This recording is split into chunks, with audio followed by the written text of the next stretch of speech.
Boa noite. Estamos de volta.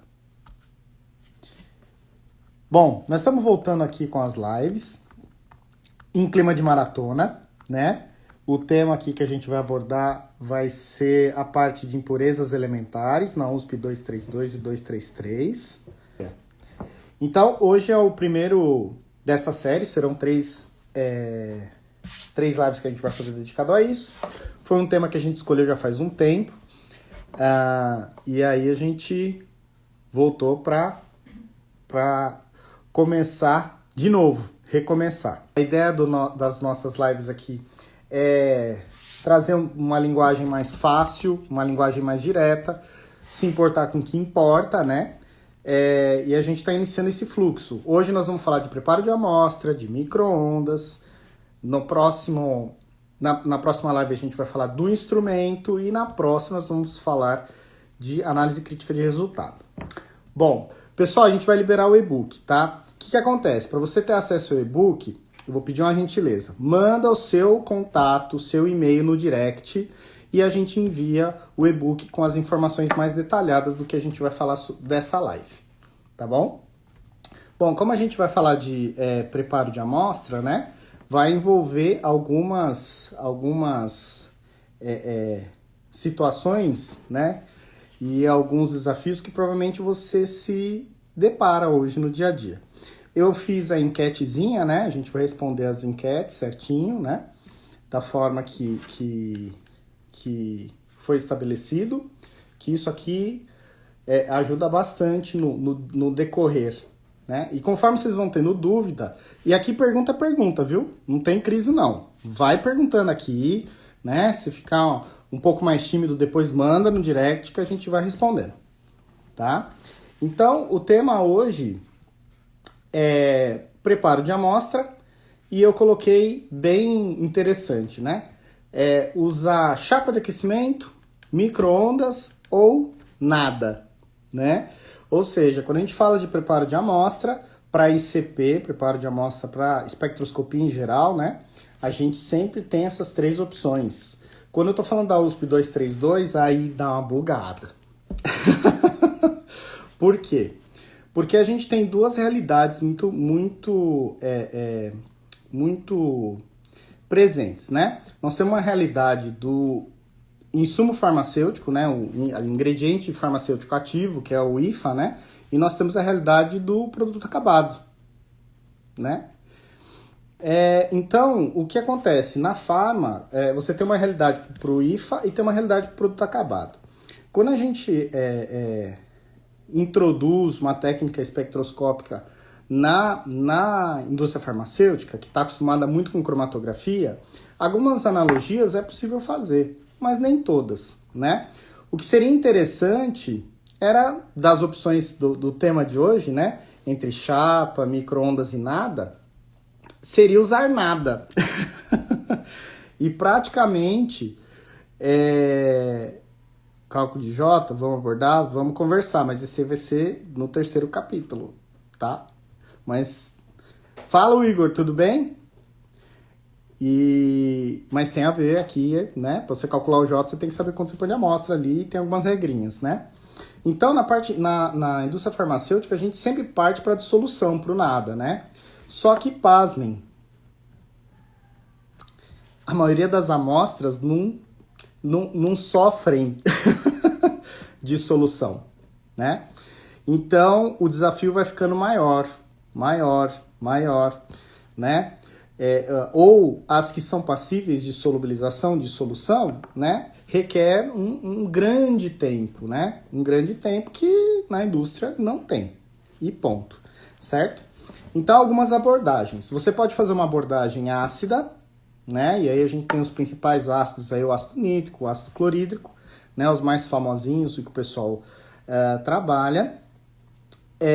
Ou uma abordagem alcalina, não é tão usual na indústria farmacêutica, mas é uma possibilidade, né? Então você trabalha aí com a parte de hidróxido, etc. Também a gente pode utilizar o peróxido de hidrogênio para ajudar um pouquinho mais, principalmente matéria orgânica, né? Os oxidantes. e isso na parte de dissolução, tá? O que ocorre muitas vezes é que o pessoal utiliza os ácidos tradicionais ou o método tradicional e a minha amostra não responde, né? A gente usa o termo não abre, né? Então a gente tem que partir para outros artifícios, outras técnicas. As principais técnicas que a gente utiliza é aquecimento, tá? Né? Agitação, sempre garantindo, aquecimento, né? E além de aquecimento, garantindo a homogeneização da amostra, né? Então, quando a gente fala de aquecimento, a gente tem duas opções. Pode ser um aquecimento tradicional, por chapa de aquecimento, que o pessoal utiliza, né? Pode ser um aquecimento por condução, que é o bloco digestor. Teve uma pergunta aqui, a gente vai falar um pouquinho depois das perguntinhas, né? Do bloco digestor. Ou pode ser um aquecimento por micro-ondas, por exemplo. A ideia desse aquecimento é você conseguir incrementar a energia, né? Incrementar calor utilizando os pontos de ebulição dos ácidos, né? E aí eu consegui fazer a digestão da minha amostra, garantir que essa amostra está aberta o máximo possível, né? O que acontece? Quando a gente usa aquecimento, eu promovo vapores, certo? E aí eu tenho dois caminhos. Ou eu trabalho com aquecimento no vaso, né? A gente vai chamar de vaso, no recipiente aberto, né? Ou aquecimento no recipiente fechado, tá?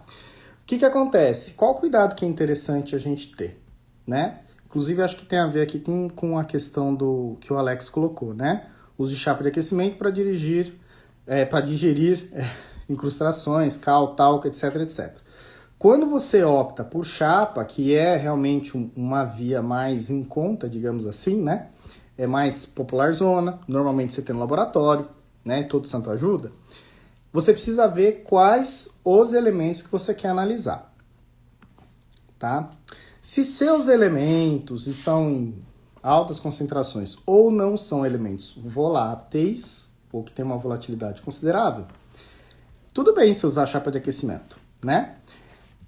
Quando a gente faz a abordagem da USP 232, a gente quer pegar as impurezas, né? Então os limites são baixos, é aquela parte da tabela periódica que são os metais pesados, né? Também chamado de metais pesados, etc. E que tem uma certa toxicidade, né? Então a gente precisa tomar cuidado que tem um grupinho aí que ele volatiliza. Então eu faço umas brincadeiras às vezes, por exemplo, para esse grupinho, se eu usar chapa de aquecimento, né? Não vai dar nada no resultado. Provavelmente. E às vezes isso é bom. Não, tô brincando, né? Por quê? Porque vai volatilizar, né? Essa volatilização, essa perda, vai mascarar seu resultado. Por isso que a gente sempre recomenda vaso fechado, tá? Vaso fechado. Isso. Vaso fechado é bem interessante. E aí, assim, a gente vai abrir um pouquinho mais a mente. Quando é vaso fechado, a gente sempre pensa em micro-ondas, certo?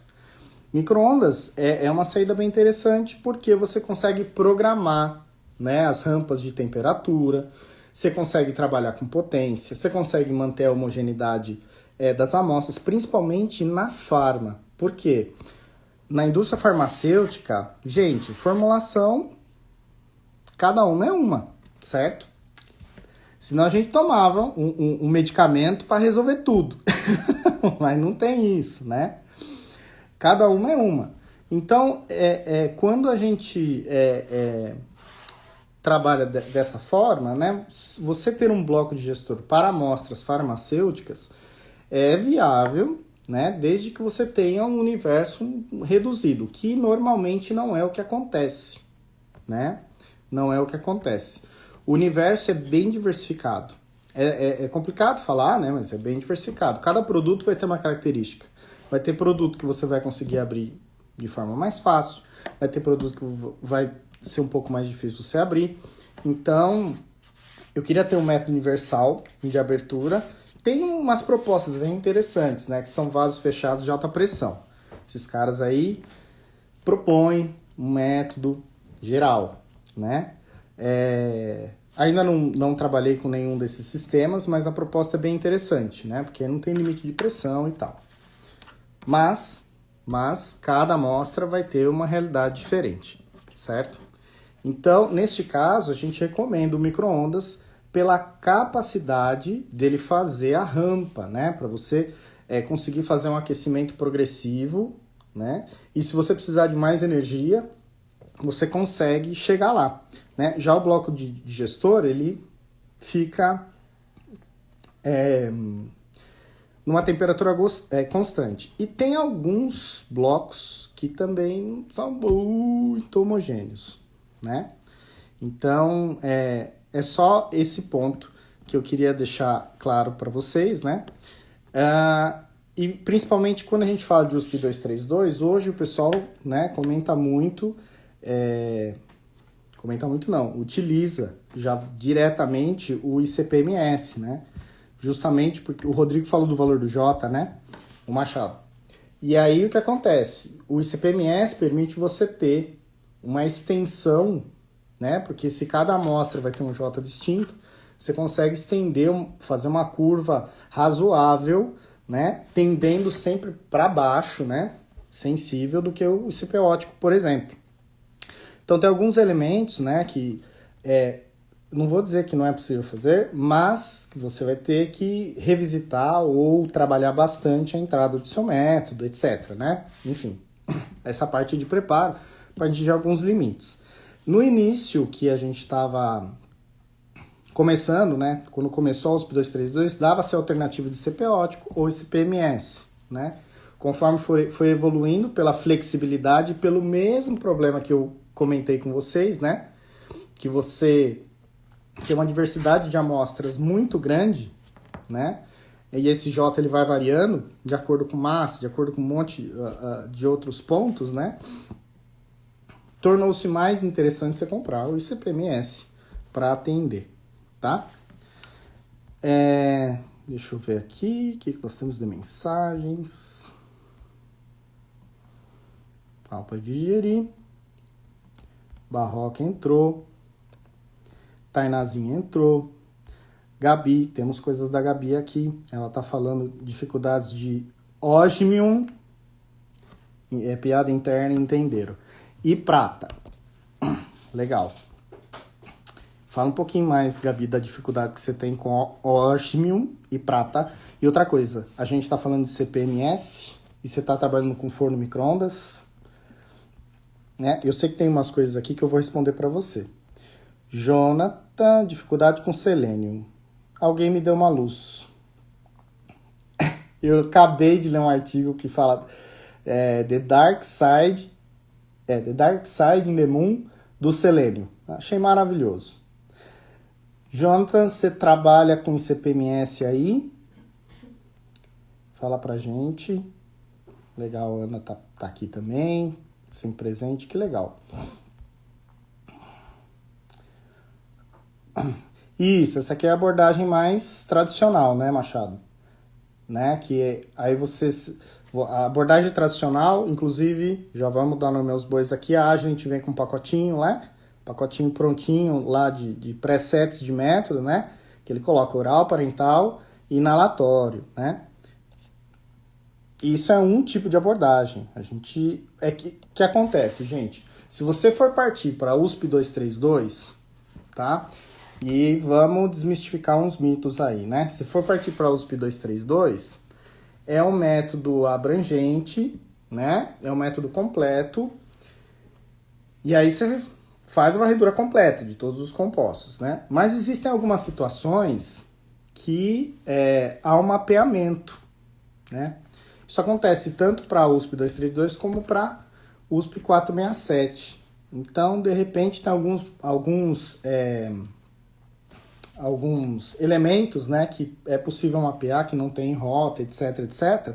Às vezes, em vez de você rodar uma USP 232 completona, você pede para rodar só para os elementos que você sabe que vai ter lá interferentes ou que podem ter, né, dentro da sua linha, tá? CPMS é vida.